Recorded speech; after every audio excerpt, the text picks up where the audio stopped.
Yo, so I recently got another piece of Classic Doctor Who for my classic collection. I've been slowly building my Classic Doctor Who collection over time with episodes like the War Games, the Tenth Planet, Planet of the Spiders, Logopolis, mostly regeneration episodes. But then I also had a few other episodes such as the Three Doctors and the Five Doctors. Once I'd collected the regeneration episodes.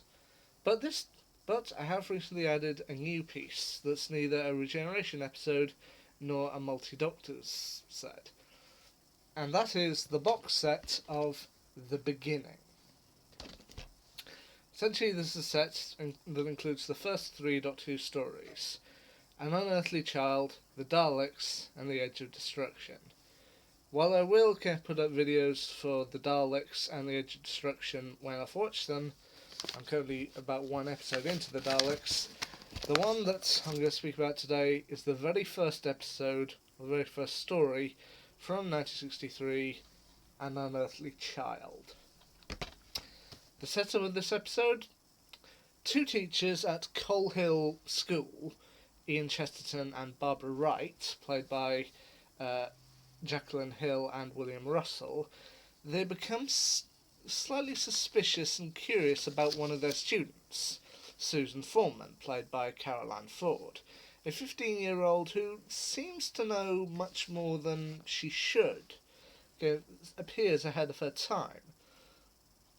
When they follow her home one evening, though, they discover that she lives in a scrapyard with her grandfather, the Doctor, of course played by William Hartnell. And upon bursting into the police box where they hear Susan, the two of them discover that that the Doctor and Susan are actually aliens and travellers in the fourth dimension. The Doctor, of course, can't let Ian and Barbara reveal their secrets, so he kidnaps them, and they end up essentially in the Stone Age, where they have to escape from a bunch of cavemen. Watching this episode through, to be honest, I didn't feel like I was watching a Doctor Who episode. I felt like I was watching a piece of history. And honestly, probably that's the best way to think about the episode, because if you look back through history, or look at the docudrama that they created, An Adventure in Space and Time, there was a lot of problems that fell around Doctor Who starting up. For example, there are two versions of the first episode that you can actually watch on the DVD. One is the pilot episode, the unaired pilot, which apparently had a much different version of the Doctor, much darker, much more angry or grungy, before they eventually decided to rework it to make it better. And also, around that time, of course, John F. Kennedy was assassinated, so not many people saw the first episode of the show, so they eventually had to repeat it. But still, it does feel like a piece of history, and it does seem like a good one. I mean, of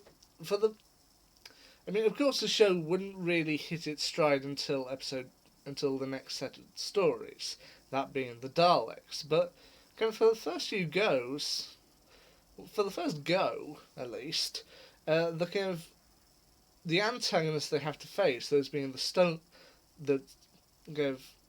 Stone Age men, cavemen, led by two men called Tsar and Karl, fighting each other for who's going to lead, and they eventually try and imprison the group in order to try and make them make fire, as the group says they can make fire, and ultimately Tsar's intention is, once they do make fire, he intends to keep them there and keep on making fire so he can prove he is worthy to lead the tribe. But yeah, I mean, if they had leapt right into one of the classic foes that we know, such as the Daleks or the Cybermen, or any other classic foes, I'm not sure it would have worked. So starting off with something we know about and we can relate to, that being cavemen, that kind of worked. I mean, I admit, and you've got 4 decent kind of episodes here making it one story, them being An Unearthly Child, The Cave of Skulls, The Forest of Fear, and The Firemaker. All of them are particularly good, and the cast does work well off each other. I mean, of course, you got William Hartnell as the first Doctor, Carol Ann Ford as his companion Susan Foreman, Jacqueline Hill as Barbara Wright, and William Russell as Ian Chesterton.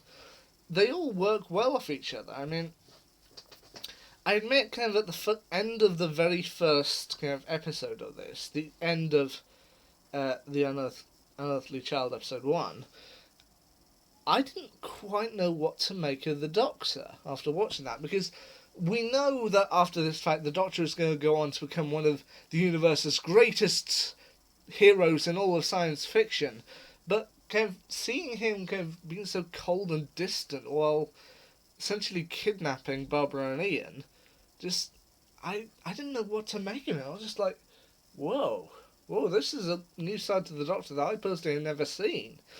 And it was interesting to watch. I mean, I feel, as I said, they've got a good cast that works well together. I mean, Susan is supposed to be about 15 years old, and I do think she shows a loyalty to her grandfather, but also kind of wants to kind of do what's right by her teachers, to do well in their eyes. Jacqueline and Barbara and Ian, their kind of view of it, I can also well understand. I mean, if a child suddenly started acting strange, you would kind of want to know what was going on in their lives. I mean, they say that when they spot her going to the scrapyard, they say, oh, maybe she's going to meet a boy. Oh, let's hope so.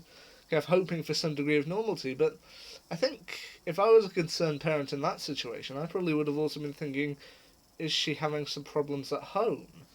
Which, I know maybe Doctor Who wasn't trying to go that route, but it's a fair assumption to take if one of your students suddenly starts acting kind of strange. Maybe it was something kind of at home that maybe worth looking into. It just happened on this occasion that what they thought was as far from it as could be. Overall, I think the first ever episode of Doctor Who, considering that it's over 50 years old, it does well. It's kind of sets up for what would happen over the next 50 years, but also is its own thing. It's new. It's something we haven't seen before, and would ultimately lead up to over 50 years, and a great way to come. So that's my thoughts on An Unearthly Child. As I said, I will get round to doing the Daleks and the Age of Destruction when I get to them. But for the time being, An Unearthly Child, this was the start of so much more to come. Anyway, until next time, see ya.